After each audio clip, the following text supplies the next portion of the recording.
Hello, and welcome to Comics with Friends, the bi-weekly podcast where we talk about comics. Two best buds. I'm messing up the intro already.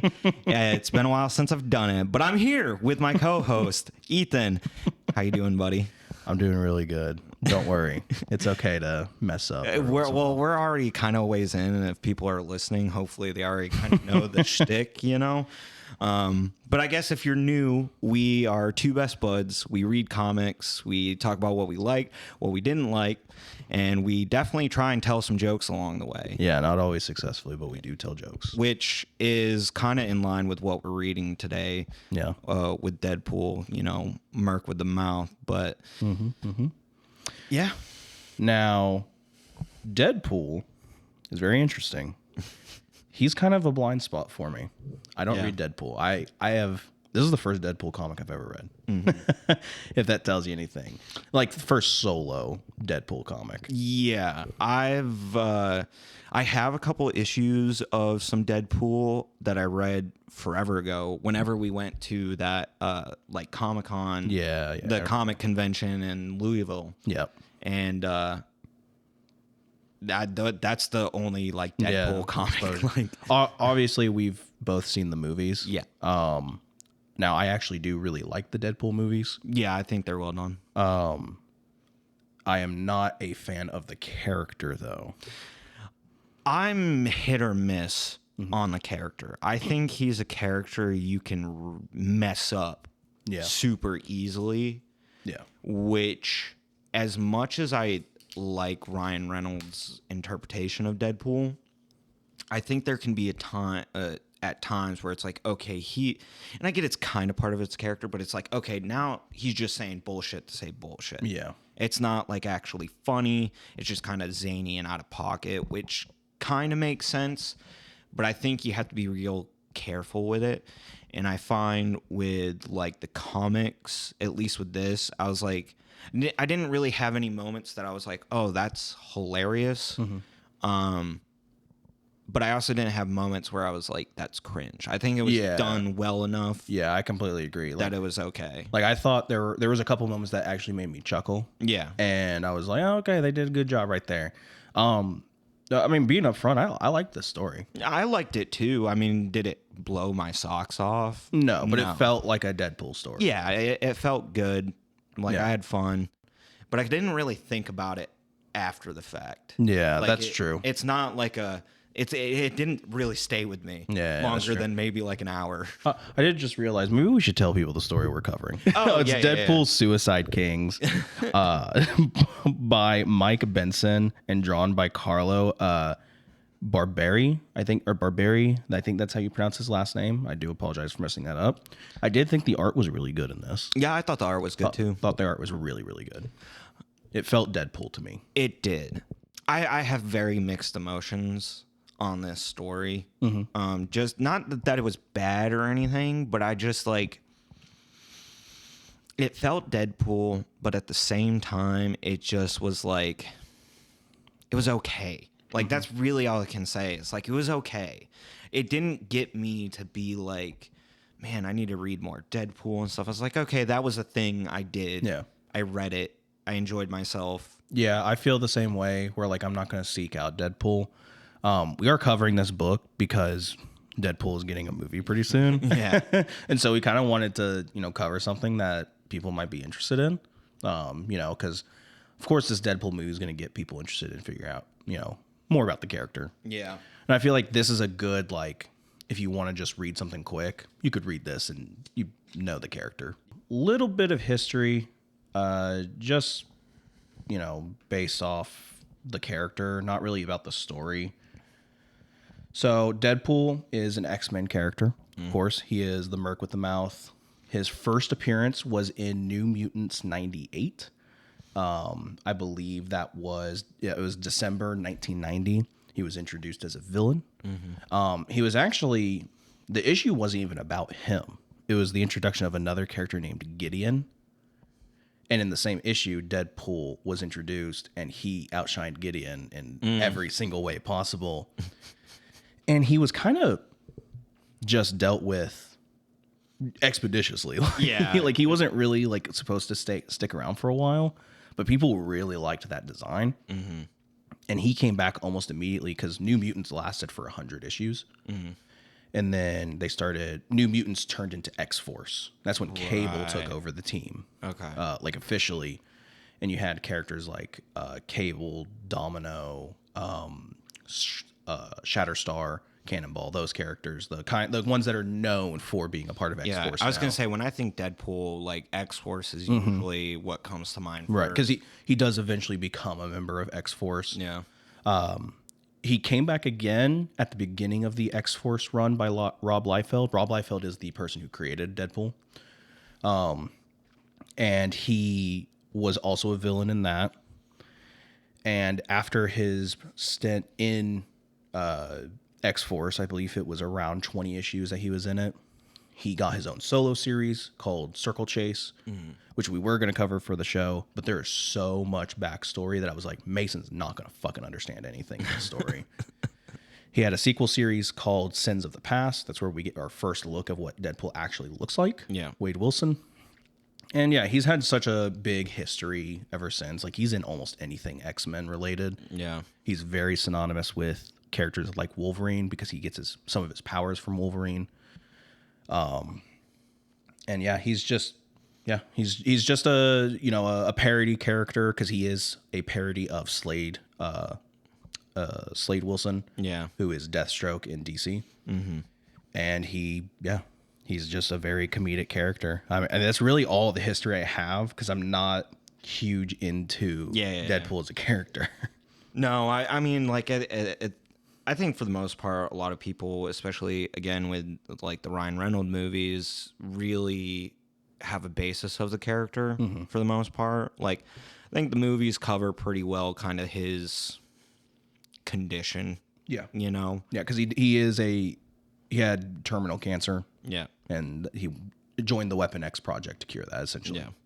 And, I mean, the rest is kind of like they've just been fucking around with him. Yeah. Pretty much. Like, he's in all kinds of different adventures. He's in Elseworld or What If stories. And I mean, he's done stuff with Spider-Man. they had a solo series going on for a long time. Yeah. Spider-Man, Deadpool.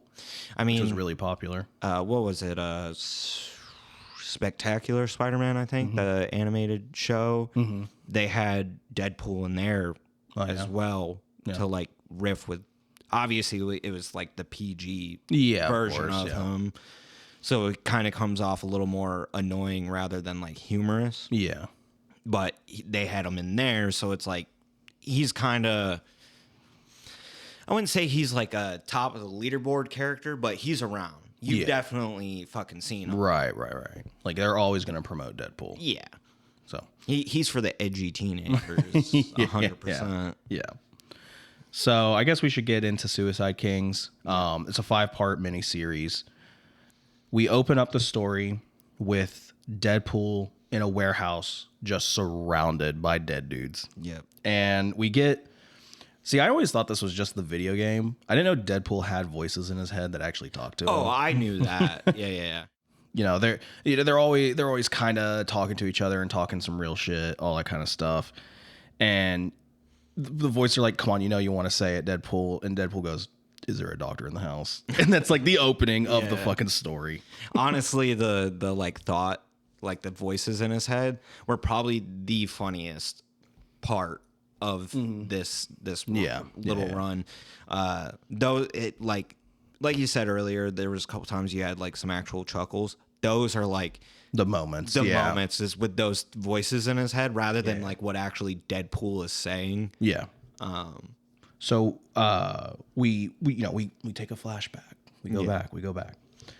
And we kind of see that Deadpool's in his apartment, just kind of doing his thing, getting dressed. He's wanting to make some money, and so he applies to this, or he responds to this ad he sees in Mercenary of the Year, which I didn't know that was hilarious magazine. Yeah.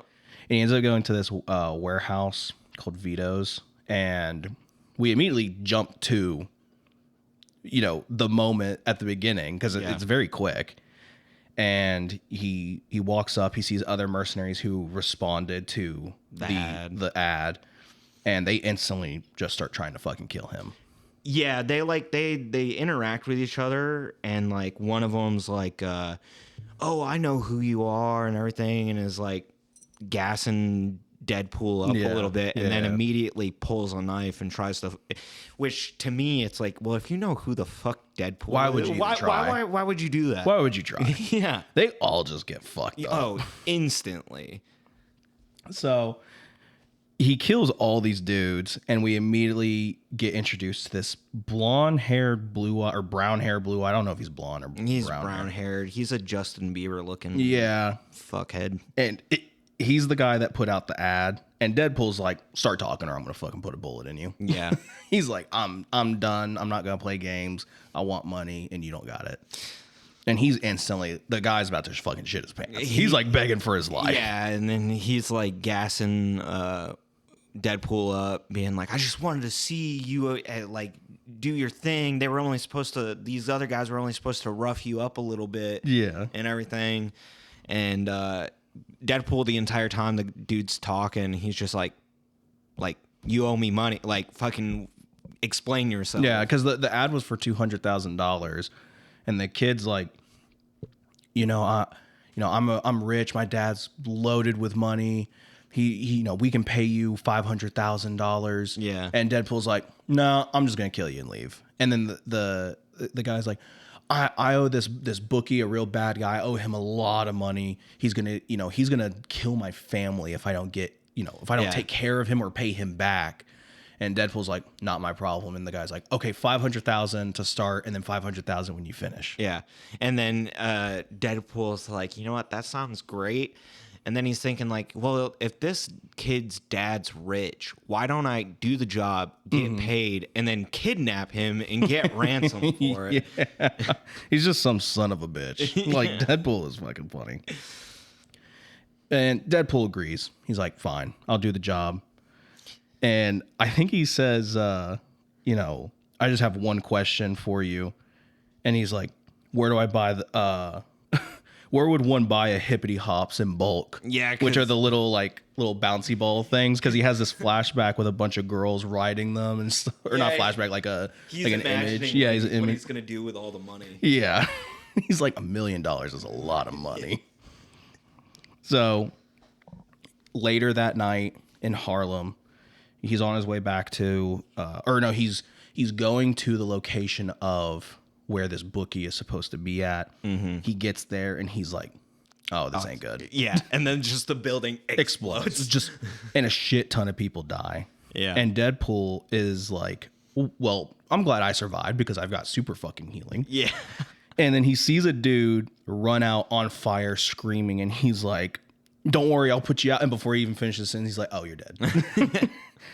And Deadpool turns around, and there's somebody on their phone recording the explosion and the fire. And Deadpool's like, call 911. What the fuck is wrong with you? And the guy just ignores He him. looks at him and then looks back at the fire. He's recording it. And Deadpool's like, oh my fucking God. And he just walks away. Yeah. And then he goes to Knockers. Well, at first he goes back to Vito's warehouse. Yeah. And it's like normal. Like, there's people actually working there now. Yeah. And there's no like bodies. There's no evidence that Deadpool killed anyone there. And he's like, okay, where's the kid? Conrad. That's the kid's name. Yeah. He's like, where the fuck is Conrad? And the worker's like, I don't know who the fuck you're talking about, dude. What the hell are you doing here? And Deadpool just pulls a gun out, and the dude instantly shits himself. Yeah. Like, he's like, I don't know what the fuck you're talking about. I've never heard of that person. I don't know what you're doing. Please, for the love of God, I have a family. Just let me live. And Deadpool's like, oh shit. Yeah. He realized how like badly he's been set up. Yeah. And Deadpool's like, okay, you can stand up now. And I'm sorry about the pants. And then he just walks away. And then he goes to Knockers. He goes to Knockers, which is the Marvel version of Hooters. Yeah. And he's talking to this waitress, and he's just being Deadpool. He's eyeing her up. Oh, yeah. And he has like a fantasy of being married to her, and like all the Avengers are there and shit. Because I don't know. I don't think so at this point. I think it happens later. He does eventually become an Avenger. Yeah. Bad choice on their part. He becomes an Avenger, and he advertises it for himself, and it's the Avengers and Deadpool. Like that's what he names it. It's like him being an X-Men. It's not really a good idea. Not a good idea. That's when he catches a news broadcast, and Deadpool is framed for the murder of innocent people. Yeah, is now public enemy number 1. Like he's the one that blew up the building, and he's literally like, "Oh shit, check please." Yeah, yeah. Conrad is sitting in the office of some shaded individual, and he's like, "How the fuck did you pull that off?" And the guy off screen is like, green screens. You can make anything happen with green screens, which true. And at this point we kind of find out that Conrad has made a bet with this person. Yeah. And we don't quite know what the bet is. Yeah. But we know that if Conrad loses the bet, he will die. Mm-hmm. And then if he wins, his debt is wiped clean. Yeah. We get a slight flashback with Conrad where we kind of find out how he lost all his money, where he had essentially put all his money on this essentially NBA player, this new up and coming rookie who was supposed to be the best, like, one of the best basketball players ever. And he did some illegal gambling. That player ran into Deadpool, knocked a pizza slice out of his hand. And so he shot his fingers off. Well, the guy tries to pull a gun out on Deadpool because Deadpool like fucking pushes him. Yeah. And then Deadpool cuts all his fingers off. Yeah. And, he had this crazy experimental surgery to get these fingers put back on. And he just wasn't the same. Yeah. And so Conrad lost all his money on this bet, money he did not have. And so Tombstone, yeah, the Spider-Man villain. I was surprised to see him in this. I was too. I was like, oh, fuck. Like, that's cool. You don't really see Tombstone. And it's nice because Deadpool, I don't really think Deadpool has any villains because he just fucking kills all of them. Yeah, I think they like to put him with other heroes' villains to be like, show kind of like what would happen if they fought with someone who's just as bad as they are. Yeah. You know what I mean? So not as bad, I should say, because Deadpool's not trying to end the world or anything. No. But he turned New York City into a bunch of lizards. Yeah. But yeah, it's revealed that it's Tombstone who, caused the explosion and is trying to frame Deadpool and get him killed. Of course, we get more news reportings of the bombing and Deadpool, and they basically explain like Deadpool's a mercenary for hire. He's very strong. He's very he's a lethal weapon. Yeah. And then we get the introduction of Frank Castle Punisher, who is gearing up. He's got all these weird like toys. Yeah, he's not those kinds of toys, but like superhero and supervillain shit. Yeah, he has like Ant-Man's helmet. Yeah, Doc Ock's arms, Goblin glider, all kinds of shit. I don't know what it was at this time period. I don't know if Frank Castle was like collecting shit. I don't know. Because this came out in like I think 2009. Something like that. And yeah, so Frank Castle gets introduced and we immediately cut to Knockers again. Yep. And Frank Castle and his fucking sidekick. I don't know if this is Microchip or if this is a different character. Frank Castle's not another character that I don't really read a whole lot of, so I don't know a whole lot about him.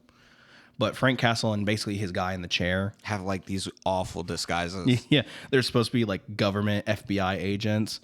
And the girl is, telling the waitress that we saw earlier is like, I always knew he was fucking weird. He just kept staring at my boobs the entire time. And it is funny because Frank is like, eyes. And his partner's like, what are you talking about? And Frank's like, eyes up, please. And he's like, I can't help it. Yeah, he's like, I can't. I'm like a moth to the flame.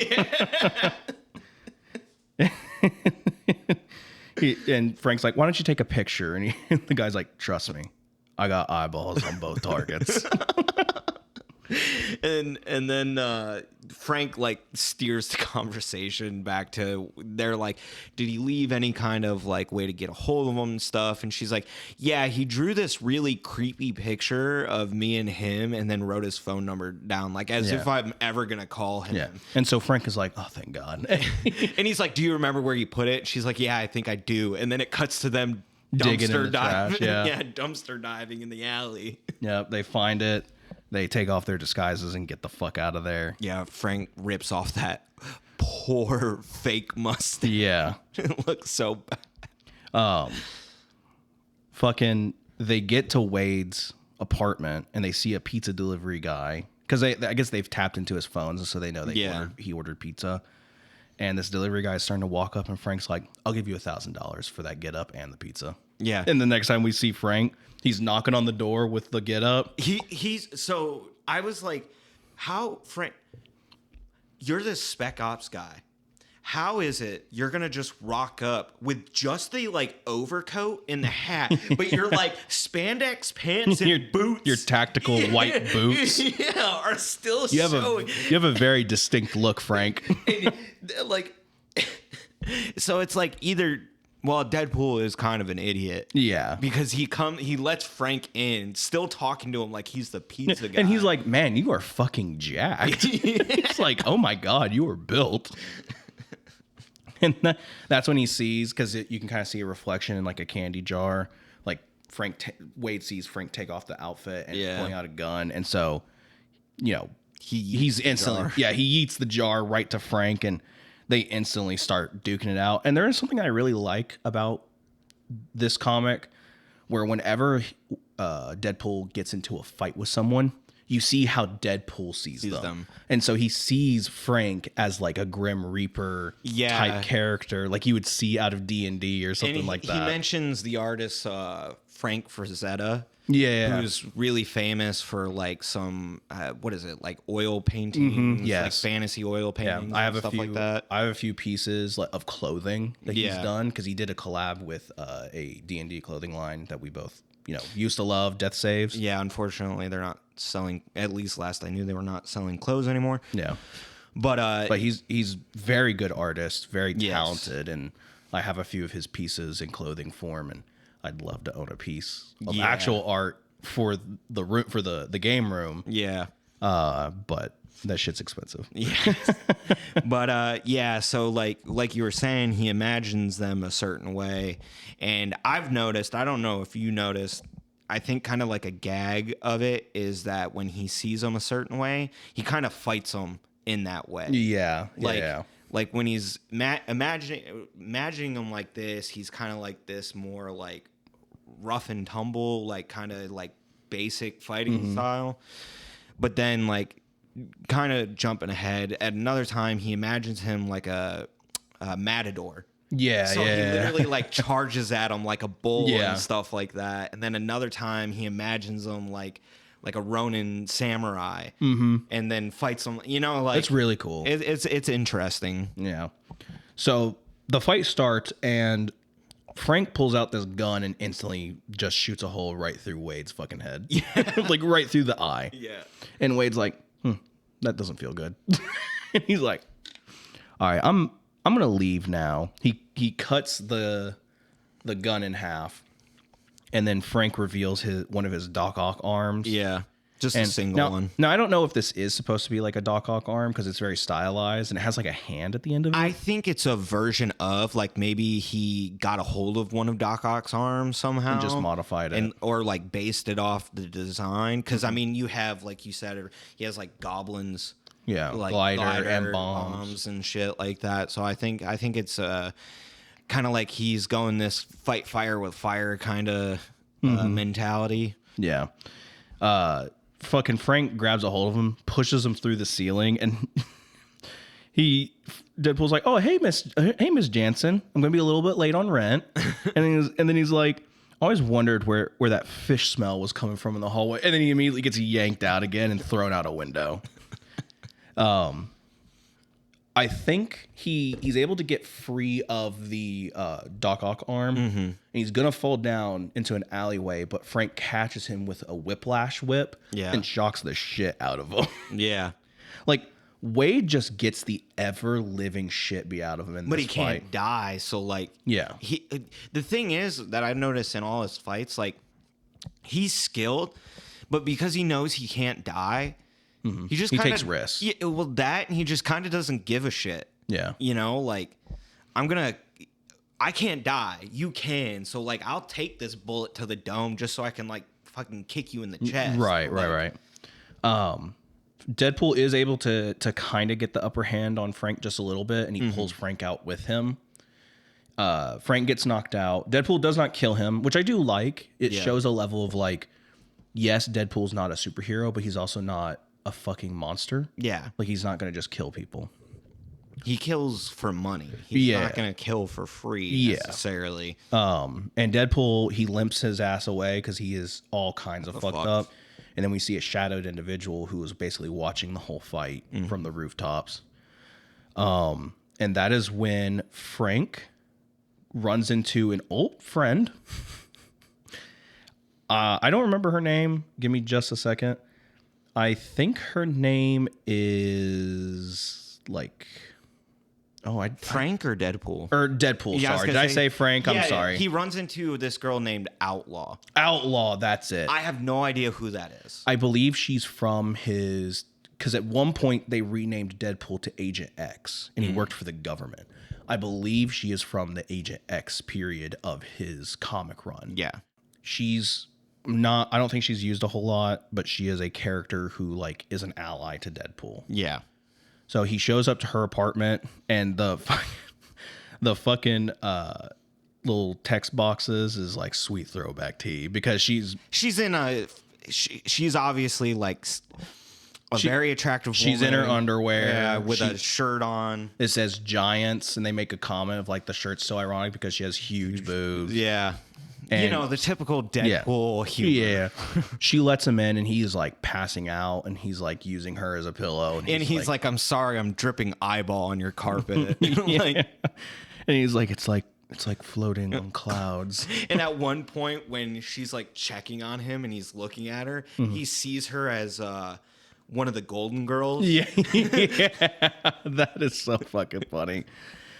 He goes, sweet, is that an angel of God, my glorious Bay Arthur, or whatever? Bo Arthur.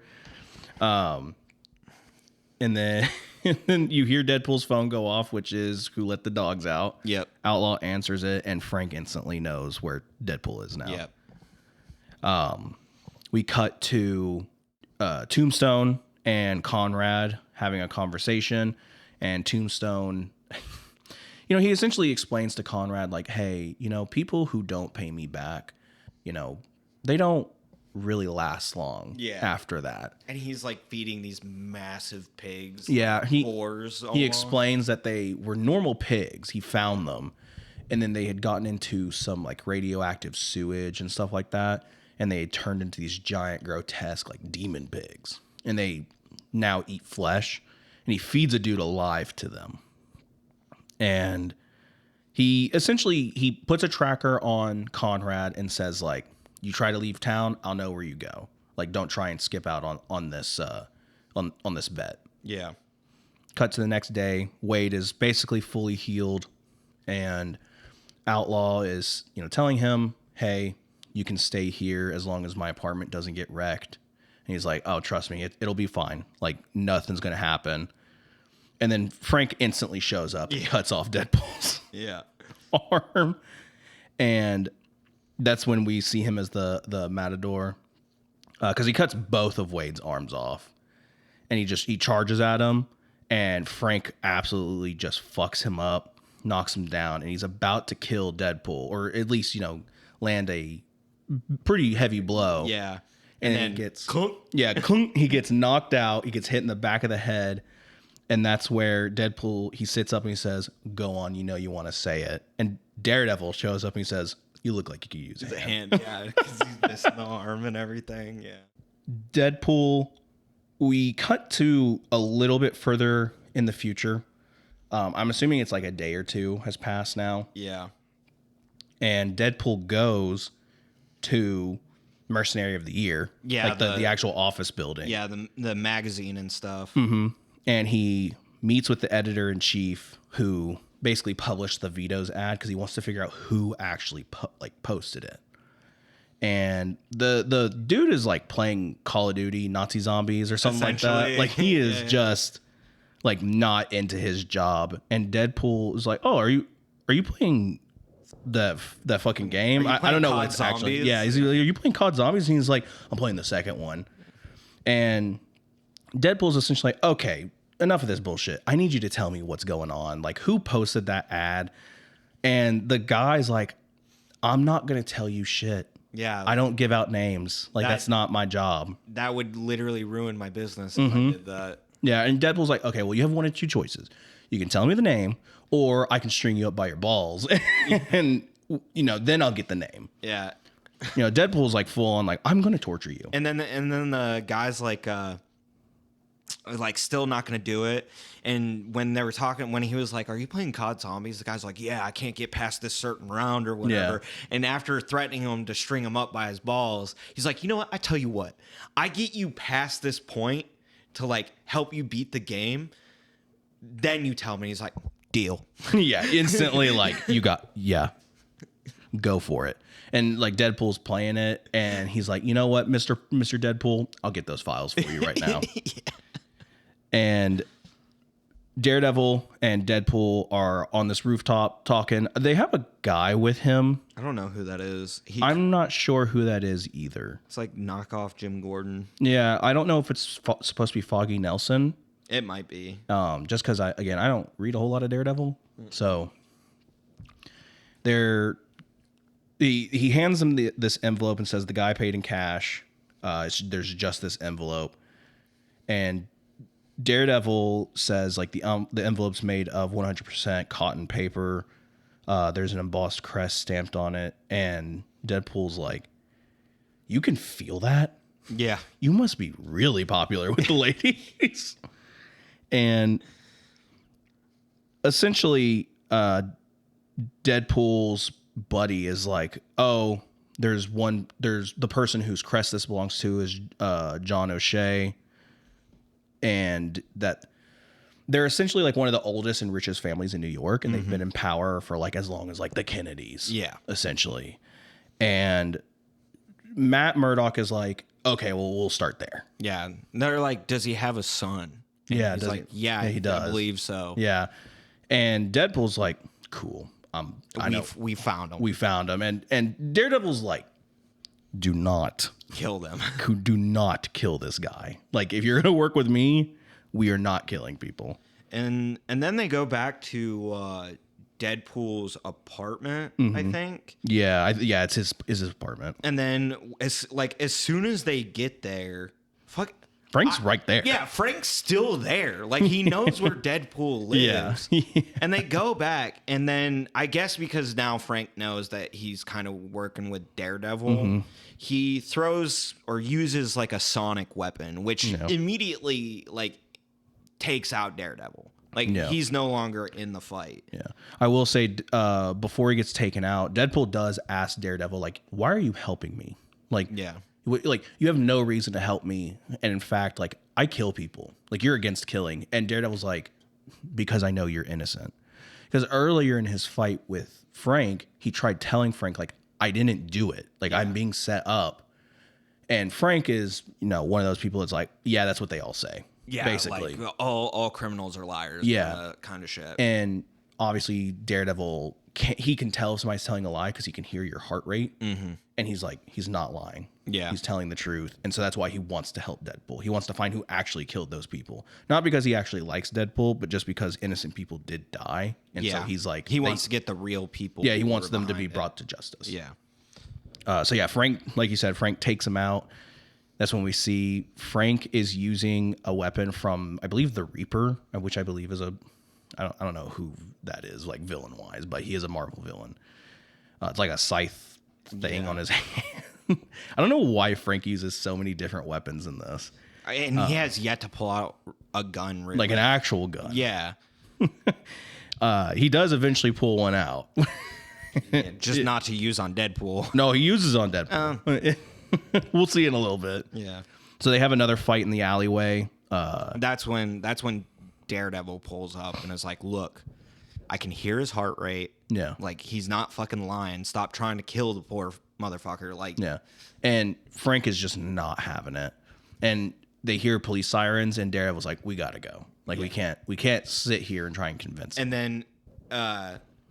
And then Frank uses like the scythe or whatever to hook into the van that his partner's in to then get like dragged away on the side of the van, holding onto this to get away from the cops. Later that night at the O'Shea penthouse, the patriarch of the O'Shea family, he's taking the pill and he's ready to throw down. The third leg's finally working. Yeah, he's ready to throw down with his, I don't know if it's supposed to be a girlfriend, mistress, or whatever, but he's like, it's time to party. Yeah. We got liftoff is what he says, I'm pretty sure. Yeah, and Deadpool and Daredevil are just standing there. I love the way this panel is framed because Daredevil is just all shadowed, and because he opened up his robe, so he's butt-ass naked in there.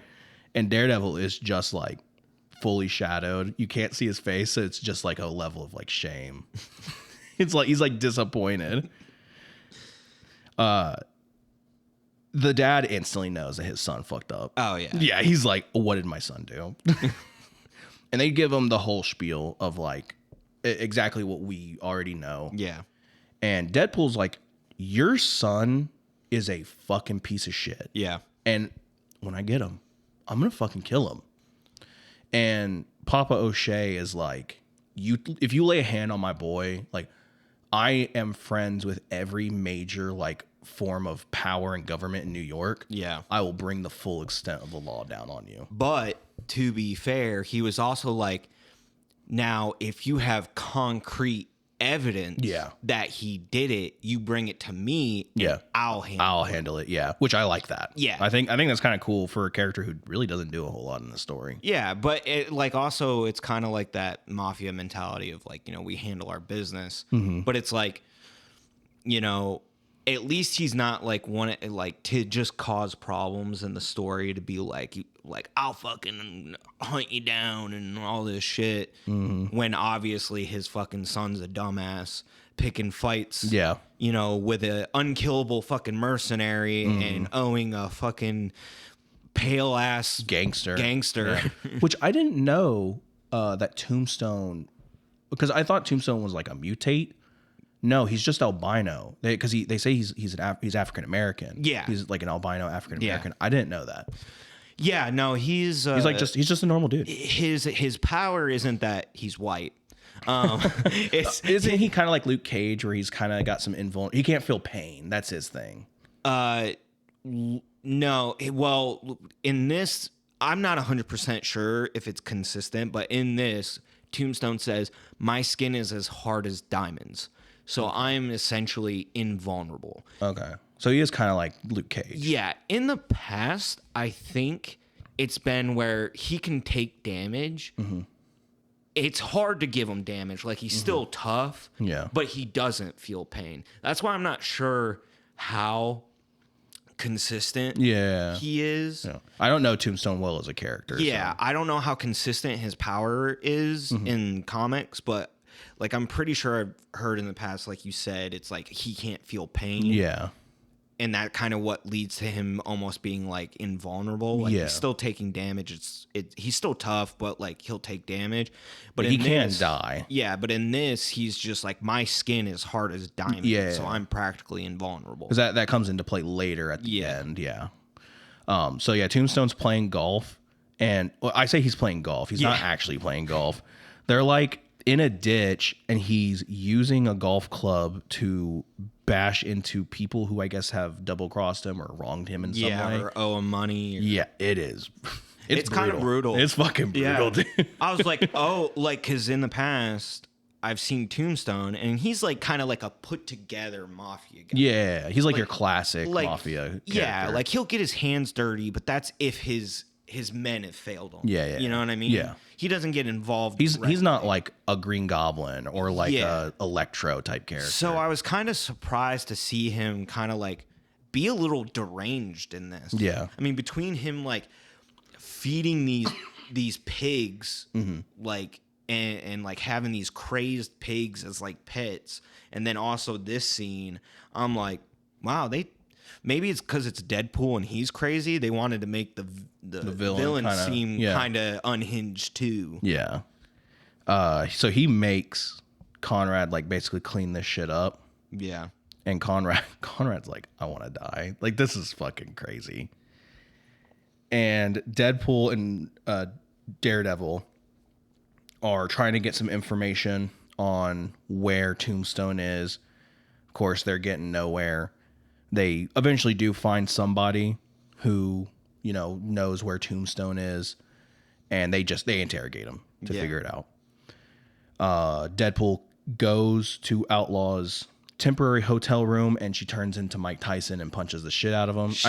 She doesn't actually turn to Mike Tyson. No, but that's what he sees. But that's what he sees because he calls her Inez or something like that. Yeah, which I think is like, because before he only refers to her as Outlaw. Yeah, that might be her actual name. Yeah. I don't know the character very well. So. Me either. So shit, for all I know, she did turn into Mike Tyson. Like, I don't know what her powers are. Or she might just be a normal fucking person. I have no idea. Yeah. And she essentially is like, I told you not to call me that name. And she punches the shit out of him.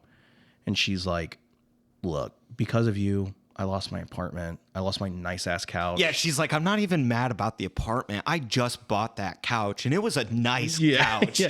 She's like, I love you, Wade. Like, you're my friend, but dude, you fucked me. Yeah. You fucked me, dude. And Wade's like, I promise I will make this up to you. Yeah. Like, I'll buy you a new house or a new couch, everything. I'll make sure to go all out.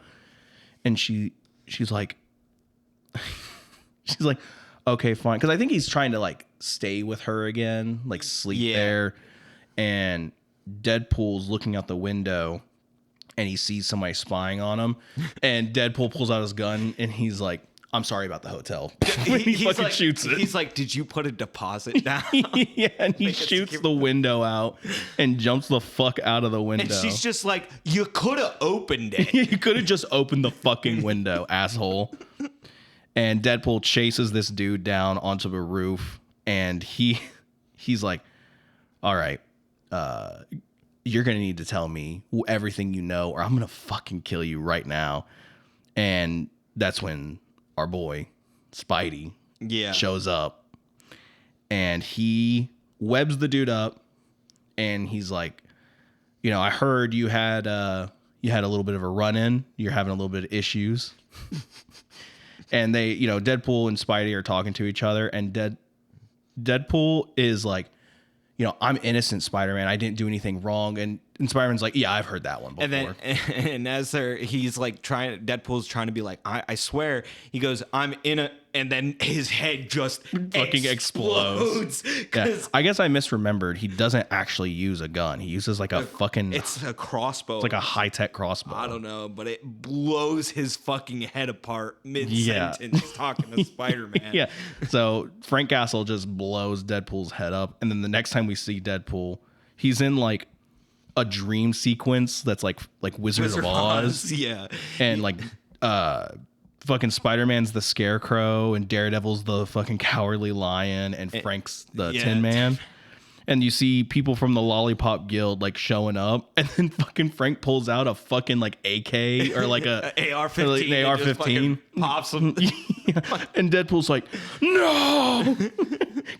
He wakes up, and Spider-Man and Daredevil are sitting there like, what the fuck is wrong with you?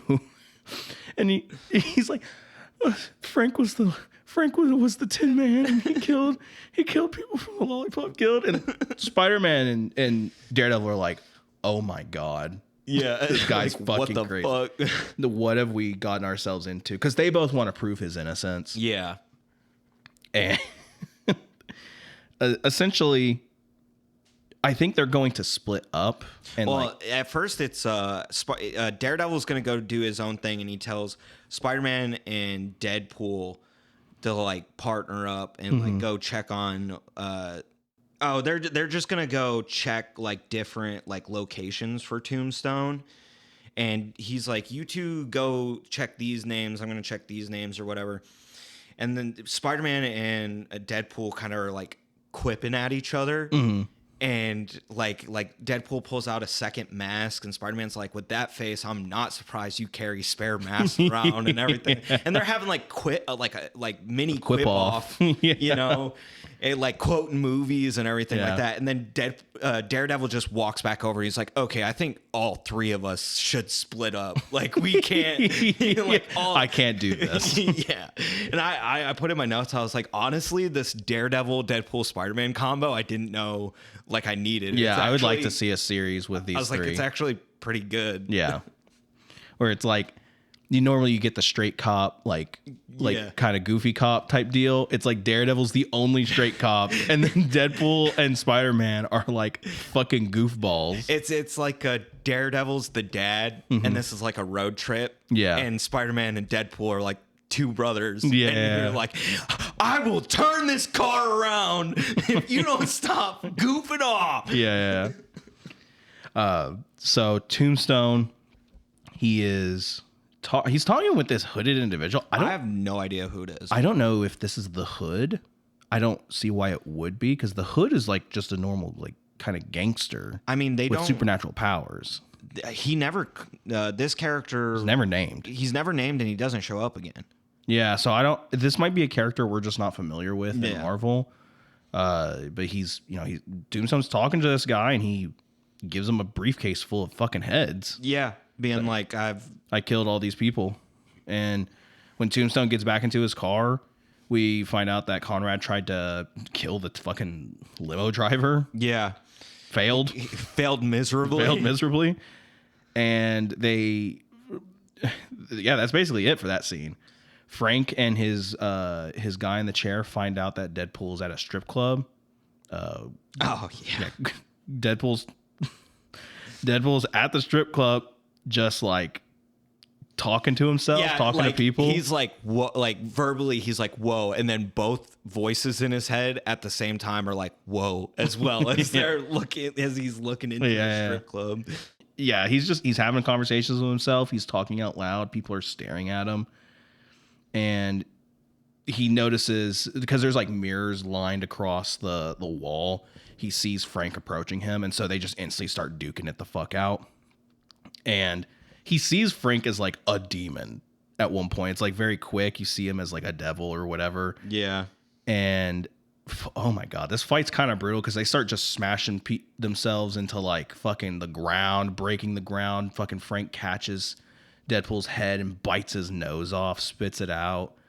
They're fucking about to shoot each other in the head, because it's like a Mexican standoff almost, where they're both pointing guns at each other.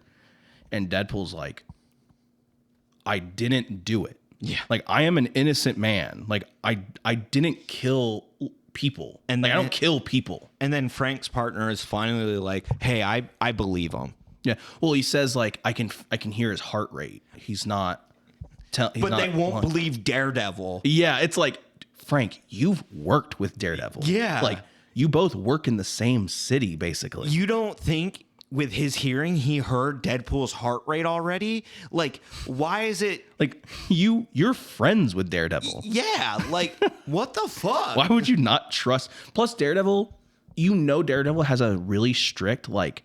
I don't kill people. Yeah. I will arrest people who kill. Why would he help Deadpool if he wasn't innocent? Yeah. I don't know. That is the one thing about the story that I'm kind of like, okay. I think they just wanted to keep the whole like Deadpool versus Punisher thing going. Up until the end. Yeah. For as long as they could, at least. Yeah.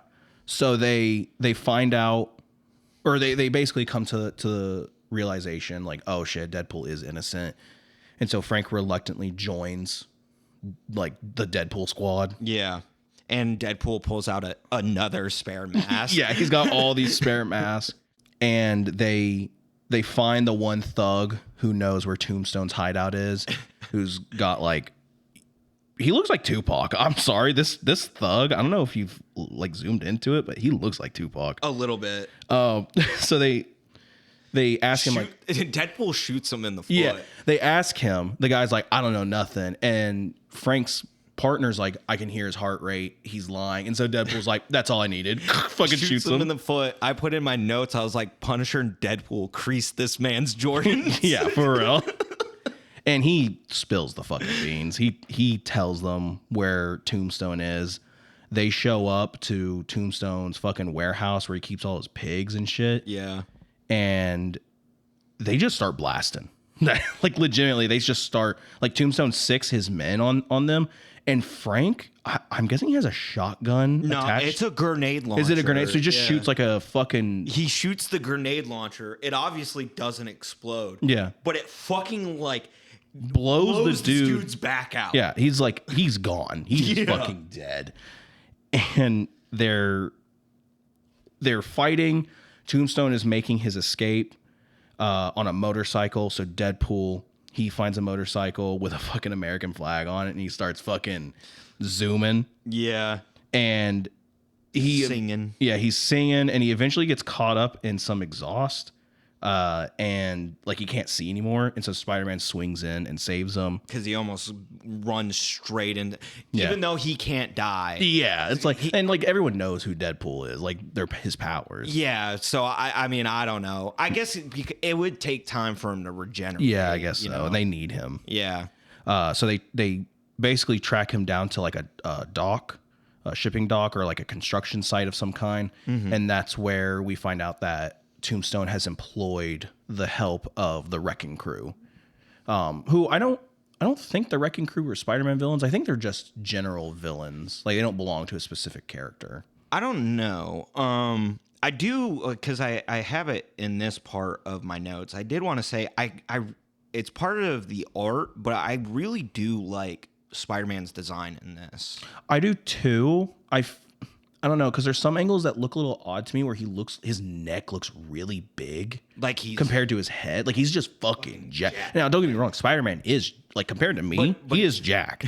Well, yeah. But he's not like Captain America or Punisher like level jacked. Yeah, he's like svelte. He's lean jacked. Yeah. But I do agree. Yeah.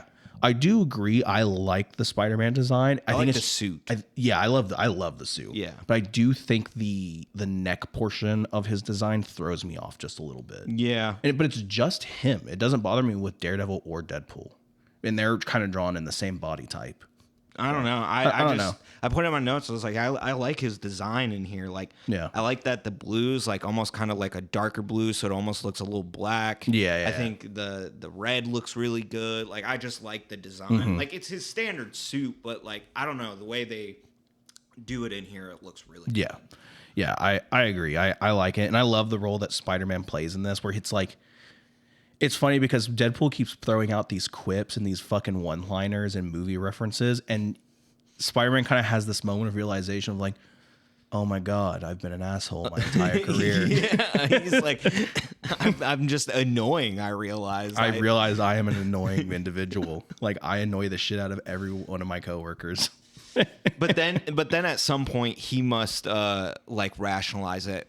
At least I'm not as annoying as Deadpool. Yeah, he's like, well, at least I'm Spider-Man. Yeah, like I'm not Deadpool level of annoying, you know? It's like, at least I don't kill people. So like, at least people respect me. Yeah, they might think my jokes are awful, but at least they still get to live. Yeah. At least my awful jokes aren't the last thing they hear on the planet, you know? Yeah, I love Spider-Man in this comic. He's really funny. Yeah, they wrote him pretty funny in this. So they start their fight with the Wrecking Crew, and it's a pretty good fight. I like the fight. I had no idea who these guys were. So like at one point, Tombstone is like they fought like either Thor or an Asgardian or something like that. Yeah, they fight. They're kind of like they fight the Avengers quite often. And I feel like they're kind of like a low tier Avengers style villain group. Gotcha. Where like they're like obviously the Avengers deal with like cosmic shit. Yeah. But if you want like a street level Avengers story, like you kind of throw Wrecking Crew in there because they're strong, but they're not like Celestials. They're not going to decimate the city. Yeah, it's just a nice fight.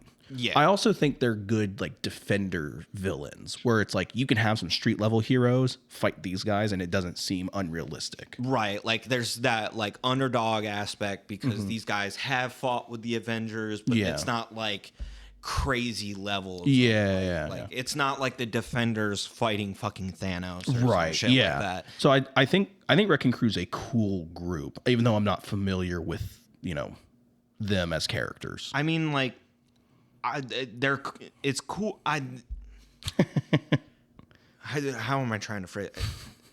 You don't get a whole lot of like their powers. No, Like, but you know that they are powered individuals. Yeah, like you know they're strong. Yeah, because you have one that's kind of like a juggernaut type character, and then you have one who kind of charges up a crowbar with energy and just he fucking hits a home run on Spider-Man. So sends kind him of flying. like Gambit. Kind of almost like a Gambit bit, where he yeah. uses like kinetic energy. Now I don't know if that's the crowbar that does that or if it's him that does that. Because I do believe the Wrecking Crew gets a lot of their powers from items. like items, yeah. Maybe, I don't know. So I don't know, but it is. Yeah, they launch Spider-Man. Yeah, they launch the shit out of him. Like, He goes he's flying. Yeah. Yeah, and the Juggernaut type character, I don't know what his name is, but he hits Deadpool in the spine, and Deadpool goes spinal injury. Yeah. And you can tell he's like, oh, my back fucking hurts, and he attacks one of the Wrecking Crew, and he calls him Wrecker, and he's like, my name's Pile Driver, or it's Pile Driver, and Deadpool's like, yeah, whatever. So the guy with the crowbar is Wrecker, and he fucking knocks the shit out of Deadpool, and it's really funny. He hits him so hard with the crowbar. It takes you out of the comic. Takes you out. This part, I don't like fourth wall breaking stuff. This was actually kind of funny, where he hits Deadpool. You see the panel. The guy is like, I don't know what the fuck this guy's doing. I don't know if this is supposed to be like a drawing of like someone who's like working on the comic or something like that. He's a reader. He's not working because he's like, Mom, my book just like came out. Let me read it. Oh yeah, like. Yeah, because she's like, come down for dinner. He's like, it's getting cold, and it cuts back to Deadpool On the ground, just fucking he fucked is, up. Yeah, the Wrecking Crew has absolutely fucked them up. And Spider-Man, he comes back. They, get a couple good hits in, but they're starting to get cornered, and they can tell like, oh, this isn't going to end well. And then a huge blast of energy comes out of nowhere. And Frank Castle shows up in the most like Walmart Halloween costume bullshit. Like, and it is funny because he shows up and they instantly start listing off all of like the things that he has, because he has Green Goblin's glider, Hobgoblin's pumpkin bombs, Claw's blast like prosthetic hand, and then Unicorn's fucking helmet. Unicorn's a Iron Man villain. oh, Yeah, he's like an old school Iron Man. It looks villain. like he has like a used condom attached to his head. Yeah, it's because it's smoke. Because when it's activated, it creates energy that looks like a horn, and then you can shoot it like a blast. Oh, Yeah, it's dumb. he looks stupid. He looks fucking stupid. which is kind of funny because they took like one of the most serious Characters, yeah. and just made him ridiculous. So I know you don't really collect like action figures or anything like I do, but there's this figure line. I don't collect it, but it's very popular, called Marvel Legends. You've probably seen them at like Walmart or Target or online or anything like that. Well, in Marvel Legends, they come out in waves. And if you collect a figure from that wave, it comes with a part of another figure. So let's just say there's 6 figures. Each figure will come with a piece of another figure, and it creates a 7th figure. This Punisher looks like somebody who collected figures from other waves and just mashed them together and made one character. He's Kit Bash. He's a Kit Bash. He's a Warhammer Kit Bash. This is a Kit Bash Punisher, and like sloppily done. It was a rush job. It is so goofy looking. So yeah, Deadpool, Deadpool, and fucking Spider-Man are like, oh my god, Frank looks like a fucking idiot. Yeah. But Frank starts fucking them up. He throws the Hobgoblin's pumpkin ball. Puts him to sleep. Yeah, I didn't know that Hobgoblin's pumpkin bombs did that. I mean, it's kind of like one of those things where like he's got hand like wavy. Well, he's got a bomb for everything. Yeah, kind of shit, And it is funny. It is funny because Spider-Man's like, oh yeah, like Hobgoblin's my villain. I know that his pumpkin bombs have enough knockout gas to like drop a herd of elephants, and Deadpool's like, the old knockout gas. That's very Steve Ditko of you. Yeah. And Spider-Man's like, what? And Deadpool, you can see the smile form under his face, and he goes, nothing. Yeah, he's kind of like winking at the reader. Yeah, which is really funny because, Stan Lee and Steve Ditko created Spider-Man, and it's good. I like that reference. It was good. It was a cute little reference. Yeah, Punisher just absolutely makes quick work of all these fucking wreckers. Avenger level my ass. Yeah. I do think they're like low level. Yeah. Like they're definitely like defender. I'm just talking shit. Yeah. So this part got me to chuckle because the fat guy. Yeah. Because so like Tombstone was chilling because he wanted to watch the wrecker crew or whatever kill Deadpool and stuff like that. Well, that failed. So he starts running, and his like kind of right hand man D is on this motorcycle with like the sidecar, and Conrad's in that. And Tombstone runs up and is like, "Sorry, D," throws him off the motorcycle, and then just takes off. Deadpool shows up, and D's like, "Oh fuck." He runs like 10 feet and then is out of breath. Like just fucking dying. And I think Deadpool goes, really? You're going to try and outrun me? D's like, all right, give me just a moment. I'll tell you whatever you need. That part gave me a chuckle. Yeah, that was like, because that's me. Yeah. Oh yeah, that's me. That's me. That is me. Between the weight and the cigarettes, like fucking 3 steps, like, and I'm fucking done. The Tombstone gets to like an escape helicopter. He's gonna get the fuck out of there with Conrad, and Conrad's like, no, fuck this. I'm tired of like listening to you.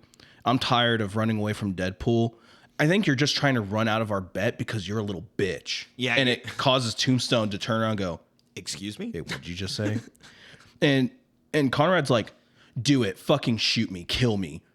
It's at least I'm not gonna die a bitch like you. Yeah. And Tombstone pulls out a gun, but he sees Deadpool approaching, and so he turns his attention to Deadpool and tries to shoot him. Conrad ends up getting knocked into the pit with the pigs, and Deadpool runs in there and starts trying to save him. He ends up getting his fucking hand bitten off, and so he's got like a sharp, bony stump. Yeah. And Deadpool, he's able to get the upper hand and kill the pigs and get Conrad out of there, but Tombstone is like, I'm fucking out of here. I'm done with this. His little pilot's like, we got to get out of here. And they kind of Tombstone kind of goes into what the bet was between him and Conrad. And the bet was if Tombstone could kill Deadpool. Yeah. If Deadpool could survive, then Conrad's debts would be wiped away. If he could kill Deadpool, then he would basically kill Conrad and his family, essentially. And he's running away, and Deadpool's like, "You killed all those people for a bet?" And the Tombstone's like, "That's just how I roll." And Deadpool's like, "Yeah, you roll like a wannabe gangster." Yeah, punk ass wannabe gangsters. Yeah, and then Tombstone turns around and goes, "What did you just say to me?" Yeah, what'd you call me? You really just got to call him a punk bitch, and Tombstone will...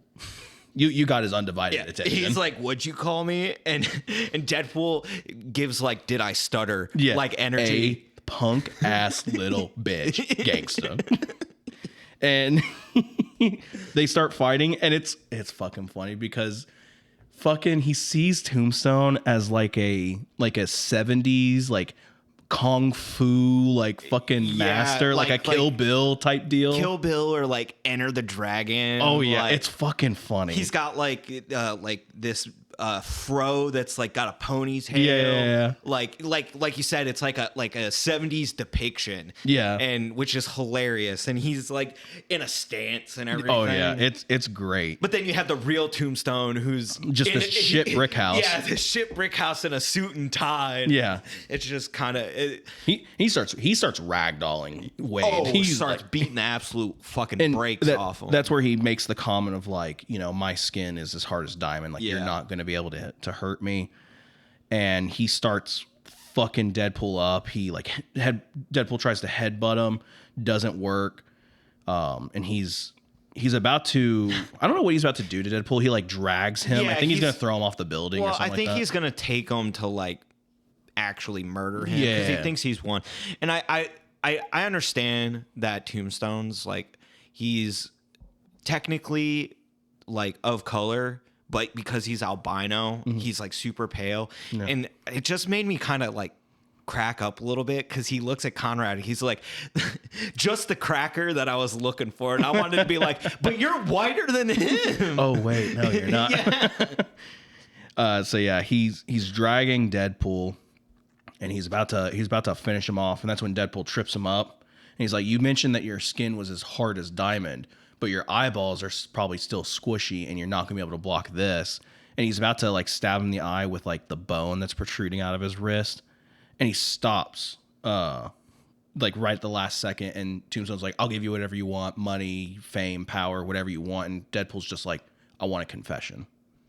And he's like, nobody's going to believe you. And then he's like, you're right. That's why I brought my posse. And it shows. The voices in his head, they're like, posse, God, we're so white. Yeah. And that's when you see Daredevil, Punisher, and Spider-Man behind him. And yeah, what a posse, though. Yeah, for real. You got like some heavy hitter street level characters. And also just like, well, I mean, like Daredevil and Spider-Man you can see together, but like, you know, Spider-Man and Punisher, like you wouldn't see that really. And like, it's just kind of a weird group. But it is cool. I like it. For sure. Like it's cool. It's just like, I don't know. It's like, it kind of fits with Deadpool. Like it's a wacky group. Yeah. You know what I mean? And I feel like that's a strength of Deadpool, not really having like his own rogues gallery and stuff like that. Like I think he works well as like a complimentary character. Yeah, like it allows writers to kind of make like these wacky team ups and stuff like that. Yeah, I agree. With like seeing characters you might not normally see together, work together, and I think that's maybe one of Deadpool's strengths. I agree with that, definitely. So we cut back to O'Shea's office. Deadpool has Conrad, and he's like, O'Shea's having this like really, really deep, intense conversation with his son, basically saying like, your grandfather built this company up from scratch. Because at the beginning of the story, Conrad mentions like, oh, my grandfather was a rubber baron. My great grandfather invented rubber. And Deadpool's like, well, I have a lot. Like I have to thank him. Like, it's condoms. Yeah. And he starts having this like conversation with his son where he's like, you have disappointed and like shamed this family. Like I can't tell you how like disappointed I am as you, and like how I failed you as a father and like as a man. And Deadpool's like, okay, look, you can have this conversation after I get this money and leave. Yeah, like, this is a little uncomfortable. And the father's like, there's money on the desk over there, and you know he's like, did you take care of, you know, the basically the mafia boss that was bothering my son? And Deadpool's like, oh yeah, Tombstone. He's in Rikers Island. Like my buddies took care of him. So, which I'm pretty surprised Frank Castle just let Tombstone walk away, because there's a lot of situations where Frank Castle will kill villains right in front of. Yeah, like he doesn't. I mean, like for example, like our Civil War. Yeah, he kills those two villains right in front of Cap and all of them. Yeah, just doesn't. Not even a moment. Well, to be fair, like the vibes are different. Like it is different. It's a very serious story. Very serious. And then this is a little bit more like happy-go-lucky, funny story. So they're probably like, there's no need for Punisher to like just straight up murder some people. Mm-hmm. Yeah. So Deadpool's got his money. He's like, cool, I got the briefcase. Or the dad's like, you're going to do two things for me. You're going to take that briefcase full of money and you're going to leave. And then Deadpool's like, sweet, I'm down. It's all here. What's next? And he's like, the second thing you're going to do is you're going to let the police in on your way out. Because Deadpool and Spider-Man, they all have concrete evidence that Conrad did something illegal. And so he sends his son to jail. Yep. And then we cut to sometime later. Yeah. Deadpool is back with Outlaw. He's got his eyes or his hands over her eyes, and she's like, can I look now? And he's like sniffing her hair, and she's like, what the fuck are you doing? Like, are you smelling me? And he's like, kind of, but you can open your eyes now. And he bought her essentially like a penthouse. Yeah, like a brand new penthouse apartment, a new couch. She's like, oh, I love the couch. And she's like, thank you. Wait a minute. What's the catch? Like, there's got to be He's like, catch. there's no catch. He's like, the catch is the next time the Punisher destroys my apartment, let me crash with you. Yeah. It is a really cute moment because he says, like, you're my friend and all you do is help me, and I've never done anything nice for you in return. And so, like, I want to do something for you for once. And then she is like, oh, thank you. Pushes him on the bed. Oh, yeah. And he's like, look, I didn't do this to get laid. I didn't do this to get laid. And she's like, that's exactly why you're about to get laid right now. Yeah. And it's funny because one of the voices says, maybe there is a God. And then the other one goes, can you just not talk and let me enjoy this? Yeah. And then that's the end of the story. Yeah. And it's like, I think it's fun. Yeah, like reading it the first time through, like the humor was like, it was there, but it wasn't like super hit. But here talking the shit with you, like obviously the humor kind of hits a little bit better. Yeah. We're just kind of like fucking about. But like it's just a good fun. Like a fun little good read for like, you know, very quick 30 minutes. Yeah. I don't know how long it took you. 30 because I read it at work. Yeah. Like in between like our busy stuff, like business. It took me like maybe 40 minutes at most. Yeah, like 30, it was 40 not minutes. complex. Yeah, it's pretty easy to follow too. Like the at first you're kind of like, okay, so what the fuck is going? Like, why is he being set up and stuff? Yeah, that's part of the mystery. And it's not complex. Yeah, I don't know how I am about this whole like the thing that doesn't make sense to me is like, okay, like out of all the things Tombstone could have bet on to like, why was it killed Deadpool? Yeah, why was it killed Deadpool? Well, I think it's because Conrad he gambled on that basketball player, and the basketball player got involved with Deadpool. Deadpool hurt him, and the one running the gambling ring was Tombstone. Right. So he was probably like, well, I would have won if it wasn't for Deadpool. Right. And maybe it cost Tombstone a lot of money. Yeah. And so maybe that's the reason why Tombstone went after Deadpool specifically. The part that bothers me, now again, this isn't me saying that this makes the story bad. I think the story was good. It was fun. Is the Daredevil part where Daredevil believes in Deadpool and is like, he is innocent. He tells Frank, hey, this guy is innocent. He tells Spider-Man, hey, this guy is innocent. And no one believes Daredevil. In my opinion, Daredevil is one of those heroes where, like, if he tells you something, you should just probably believe him. Yeah. Because he's one of those like straightforward heroes. Like, he doesn't play games. He doesn't have any type of agenda. He doesn't have some type of like he's not like Tony Stark, where Tony Stark you could maybe understand if he lies about something. Oh yeah. But like Daredevil, he doesn't lie to you. No, because he's very staunch on the whole like justice. And I do think this is before the Shadowlands event for Daredevil, because Daredevil did become a villain at one point for a very brief stint in a really bad storyline called Shadowlands, where he's possessed by a demon. And like he becomes the leader of the Hand, which is a good concept for a storyline where he becomes the leader of the Hand. Yeah. But it's really bad. So I think this story takes place before that. So people have even more of a reason to trust Matt and not think that he's a liar. Right.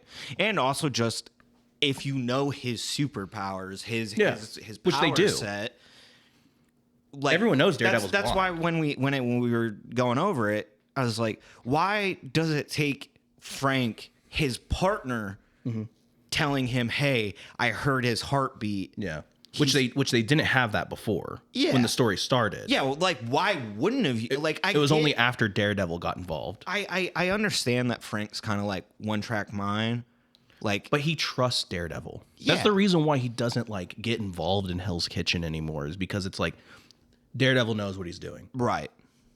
So why would he had he that confidence in Spider-Man? Yeah, why would he not trust Matt? Like he's worked on him with multiple occasions. He's friends with him. Like they have an understanding and a respect for each other. Yeah. Like Frank Castle has come out and said like I respect Daredevil because like he's a man of conviction.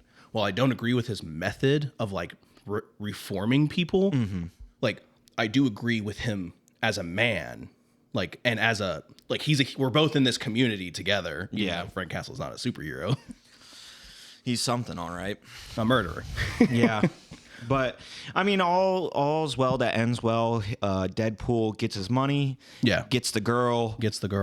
And has fun doing it. Yeah. Overall, enjoyed the story. Like I not said, it's nothing major to write home about. Yeah. But it was a good read for 30, 45 minutes. Yeah. Definitely a fun little story. I don't know if you can pick it up in collected trade or. Yeah, because we used that. Yeah, because I couldn't find a book for it.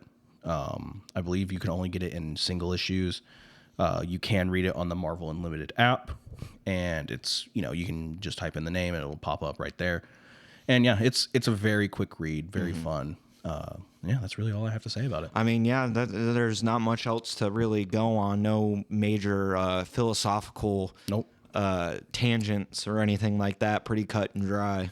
It's just a fun little story and two buds sitting and reading a comic.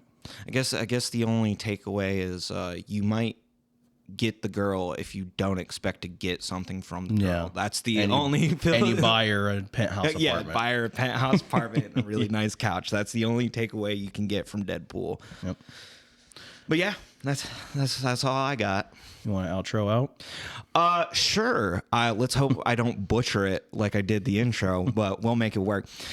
You have been listening to Comics with Friends, the bi-weekly podcast where we read a comic, talk about the things we like, what we didn't like, talk pretty quickly on this one. Yeah, very quick.